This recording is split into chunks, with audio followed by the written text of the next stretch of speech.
Ili usipitwe na matukio mbalimbali na uwe wa kwanza kutazama video zetu, tafadhali bonyeza neno subscribe hapo chini ya video hii, kisha bonyeza alama ya kengele itakayotokea. Asante. Mwigizaji wa tamthilia ya Big Boss Matula siku ya leo ameweza kuzungumza ugumu katika karakta yake ambayo amepewa na bosi wake Clamvevo.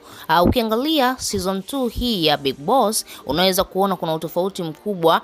Wameweza kuongeza baadhi ya waigizaji na Matula ni moja kati ya mwigizaji ambaye pia hakuwepo katika season 1, lakini season 2 ameweza kuongezwa na anafanya vizuri sana kutoka na karakta yake ambayo amepewa. Lakini tunaweza kusema Matula ndiyo kijana ambaye ana karakta ngumu sana katika tamthilia ya Big Boss. Ukiangalia karakta ambayo Matula amepewa katika tamthilia ya Big Boss unaweza kuona ni karakta ngumu kwa mwanaume yeyote yule. Hakuna mwanaume ambaye amekamilika alafu anaambiwa aigize kwamba yeye sio mwanaume kamili, yani ni shoga kwa Kiswahili sanifu. Sasa unaweza kuangalia Matula namna ambavyo anaigiza katika tamthilia ya Big Boss, ana hekti kwamba yeye sio Rizky, yeye sio mwanaume ambaye anaweza akalala na mwanamke, yeye sio mwanaume ambaye aliyekamilika kiufupi. Sasa Matula siku ya leo ameweza kuzungumza wazi katika interview yake kuhusiana na ugumu wa karakta yake,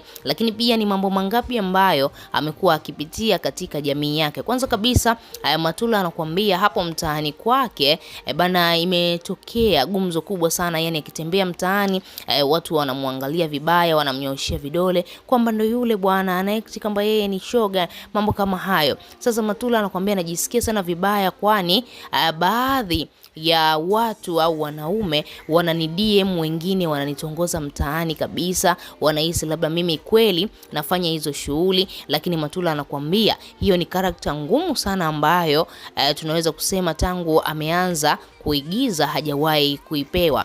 Matula anakuambia changamoto nyingine ambayo amepitia na mpaka sasa hivi anaendelea kuipitia ni familia yake. Anakuambia mtu wa kwanza kabisa ambaye hapendi kabisa aweze kuigiza katika mazingira kama yale, mazingira ya kuonekana kwamba yeye ni mwanaume asiyekamilika, ni mama yake mzazi. Matula anakuambia mwanzoni kabisa walipoanza hii season 2 na yeye kuonekana na hiyo hali ni kama vile mama yake alishtuka sana na kumsogelea mwanae na kuanza kumuuliza, imekuwaje mwanangu, mbona unafanya hivi, imekuwaje, ni kweli au ni movie tu? Anakuambia nilitumia muda mwingi sana kumuelewesha mama yangu kwamba ile ni movie, ni tamthilia tu, na tamthilia sio kwamba ndio uhalisia wa maisha yangu, ile ni movie tu na ile ni kazi, basi kazi ikiisha naendelea na maisha yangu kama kawaida na kuna chochote ambacho kinaendelea.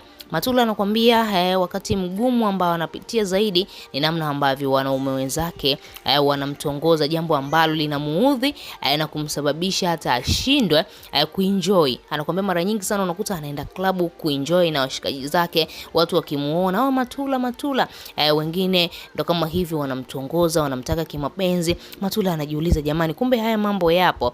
Yani ni kama vile mtu kabisa yani anafanya biashara. Sasa Matula hicho kitu kinamuumiza kwa kiasi kikubwa sana, lakini pia akazungumzia kuhusiana na uvumilivu wake. Ataendelea kuvumilia hiyo character mpaka mwisho wa season 2 ya Big Boss au Matula atashindwa kuvumilia namna ambavyo anatongozwa na wanaume wenzake. Lakini Matula akazungumza na kudai kwamba yeye ni mwigizaji ambaye anajua character yake ambayo amepewa, na ikitokea labda shida yoyote ambayo itamlazimisha yeye kuacha kuigiza tamthilia ya Big Boss basi ataacha, lakini kama hakuna sababu ya msingi ya yeye kuacha basi ataendelea kuigiza karakta yake mpaka mwisho wa season 2 ya Big Boss. Wewe kama shabiki wa Big Boss una lipi la kuzungumza? Tuachie maoni yako, lakini pia usisahau kubonyeza maandishi mekundu yaliyoandikwa neno subscribe.